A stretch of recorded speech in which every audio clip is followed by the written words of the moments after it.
सबसे पहला शख्स मेरे घर पे अगर कोई पहुंचने वाला था तो मेरा दोस्त इरफान था, और उसने जाके कहा कि अगर इस घर की तरफ आंख उठा के भी देखा तो मेरी लाश के ऊपर होकर गुजरना पड़ेगा। ये मुल्क है हिंदुओं के लिए भी, मुसलमानों के लिए भी, सिखों के लिए भी, ईसाइयों के लिए भी, बौद्धों के लिए भी, सबके लिए। गोडसे की विचारधारा से हिंदुस्तान आगे नहीं बढ़ेगा, गांधी की विचारधारा से हिंदुस्तान आगे बढ़ेगा। एक नहीं 1000 बार बोलेंगे जय संविधान, क्योंकि ये देश संविधान से ही चलेगा, संविधान के अलावा किसी मोदी और योगी के फरमान से नहीं चलेगा। कि इस देश के सेकुलरिज्म को बचाने के लिए, मोहब्बत की बुनियाद पे हिंदुस्तान को बनाने के लिए जो कुछ भी कुर्बानी देनी पड़ेगी उसके लिए तैयार है। 6 महीने नहीं, पूरी जिंदगी अगर जेल में रहना पड़ेगा तो रहेंगे। और सेकुलरिज्म सिर्फ एक शब्द नहीं हो सकता, धर्मनिरपेक्षता सिर्फ एक शब्द नहीं हो सकता। अगर इस देश में आप पैदा हुए हैं तो धर्मनिरपेक्षता जीना सीखना होगा। कैसे धर्मनिरपेक्षता में जिया जाता है। शब्द तो सेकुलरिज्म का आप बोल सकते हैं, पढ़ सकते हैं, बहुत अच्छे अच्छे भाषण दे सकते हैं, लेकिन जो सेकुलरिज्म हमारे कॉन्स्टिट्यूशन में लिखा हुआ है, जब कहते हैं हम हिंदुस्तान एक सेकुलर मुल्क है, यह मुल्क है हिंदुओं के लिए भी, मुसलमानों के लिए भी, सिखों के लिए भी, ईसाइयों के लिए भी, बौद्धों के लिए भी, सबके लिए। जब हम सेकुलरिज्म की बात करते हैं तो सेकुलरिज्म वो शब्द है जिसको आपको जीना सीखना होगा, अपने आचरण में लाने का प्रयास करना होगा। खाली बोलने से काम नहीं चलेगा। मैं तो उत्तर प्रदेश के सुल्तानपुर के छोटे से जिले में पैदा हुआ। 7वीं के बाद मेरे दोस्त थे इरफान, अशोक सिंह, मासूद, हम सारे लोग साथ साथ खेले बड़े हुए। और फिर मैं पढ़ाई के लिए उड़ीसा चला गया, माइनिंग इंजीनियरिंग की पढ़ाई के लिए। वहां से डिप्लोमा किया और हालात बदले। उस समय 6 दिसंबर 1992 भी हुआ। मैं घर पे नहीं था, लेकिन सबसे पहला शख्स मेरे घर पे अगर कोई पहुंचने वाला था तो मेरा दोस्त इरफान था, और उसने जाके कहा कि अगर इस घर की तरफ आंख उठा के भी देखा तो मेरी लाश के ऊपर होकर गुजरना पड़ेगा। यह है सेकुलरिज्म जो हमने जिया है।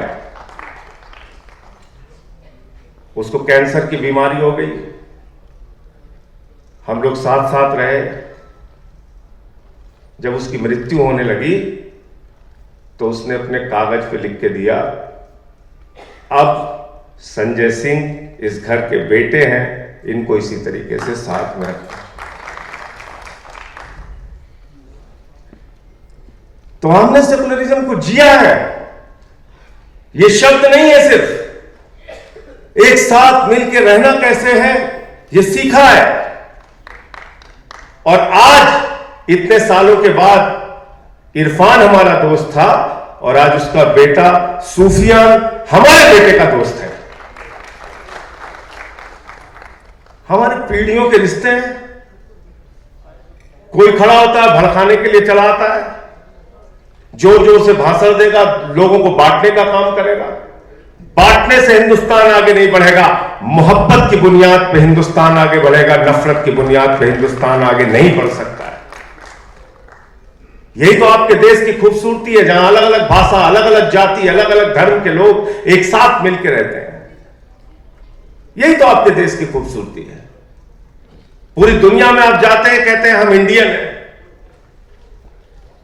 यहां आपस में आप नफरत फैलाने की बातें, और एक पार्टी तो दुर्भाग्य से इस देश की सत्ता में 10 साल से है, जिसके खिलाफ हम लोग लड़ रहे हैं, पूरी मजबूती से लड़ रहे हैं, और तब तक लड़ते रहेंगे जब तक ये नफरत की विचारधारा का खात्मा नहीं हो जाता।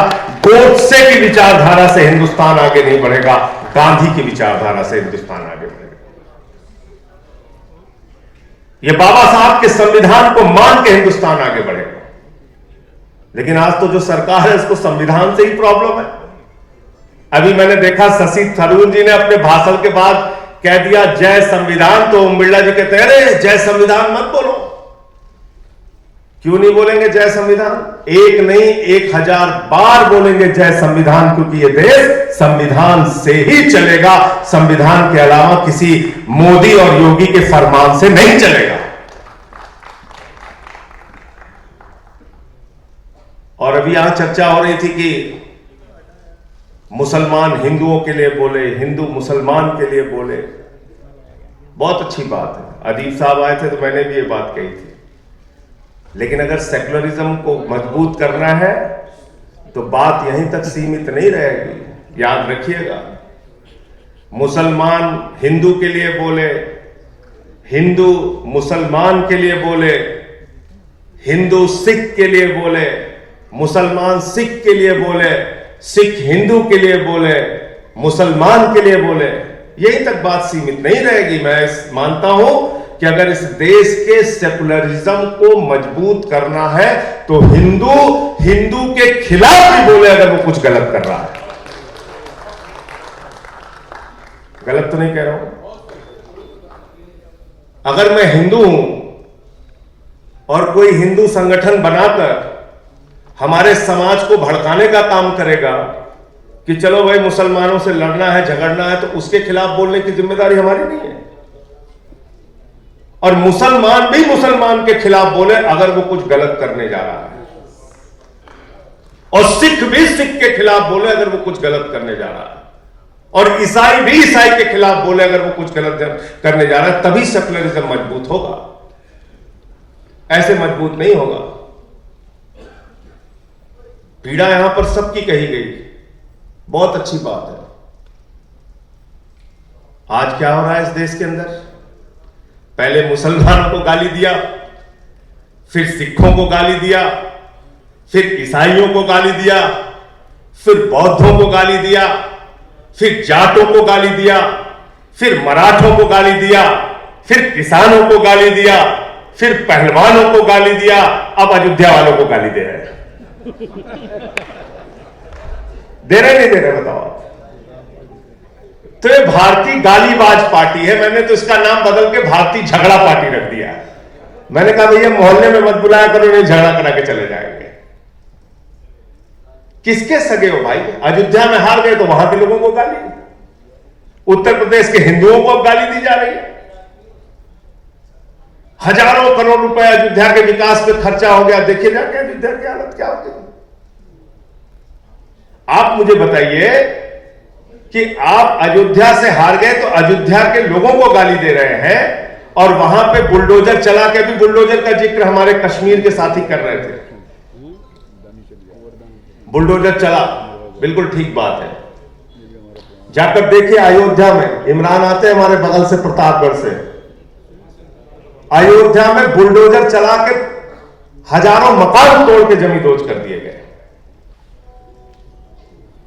तो बुलडोजर चल रहा है, मुसलमानों पे चल रहा है, चुपचाप बैठे हो मजा आ रहा है, सिखों पे चल रहा है मजा आ रहा है। ये मत सोचना कि तुम बच जाओगे। नोएडा में त्यागी जी वाला बुलडोजर देखा था कि नहीं आपने? त्यागी जी का चला, फिर पलट के दूसरे वाले पे चला।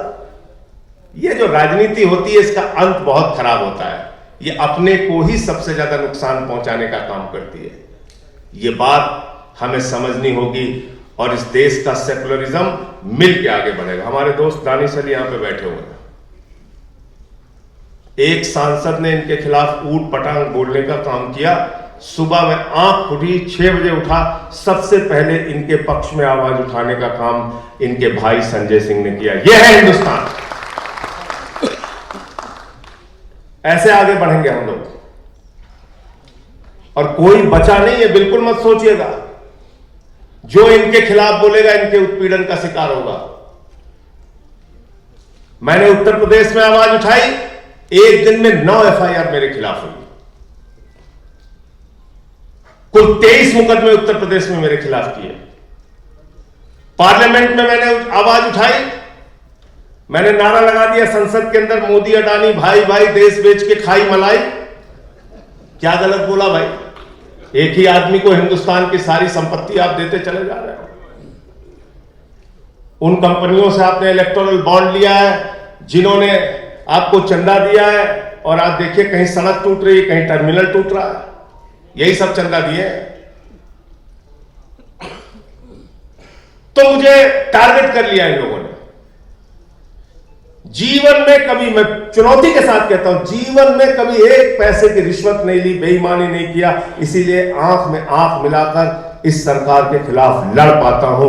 बावजूद इसके इन्होंने मुझे ईडी के जरिए जेल में भेज दिया, 6 महीने जेल में रखा, 6 महीने जेल में रखा। इसलिए किसी के सगे नहीं है, गलतफहमी में किसी को नहीं रहना चाहिए। न मुसलमान, न सिख, न ईसाई, न हिंदू, किसी के सगे नहीं है। जो इनके खिलाफ बोलेगा वो जेल में रहेगा।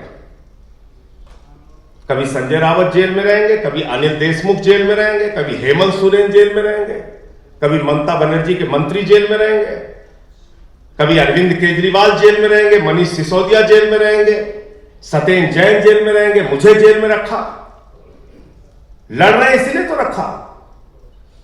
लेकिन मैं अपनी बात का अंत इसी बात से करना चाहता हूं कि इस देश के सेकुलरिज्म को बचाने के लिए, मोहब्बत की बुनियाद पे हिंदुस्तान को बनाने के लिए जो कुछ भी कुर्बानी देनी पड़ेगी उसके लिए तैयार है। 6 महीने नहीं, पूरी जिंदगी अगर जेल में रहना पड़ेगा तो रहेंगे, लेकिन सच के लिए लड़ेंगे, इंसाफ के लिए लड़ेंगे, सेकुलरिज्म के लिए लड़ेंगे, कॉन्स्टिट्यूशन के लिए लड़ेंगे। बहुत बहुत शुक्रिया, बहुत बहुत धन्यवाद, आपने मुझे यहां बुलाया और अपनी बात कहने का मौका दिया।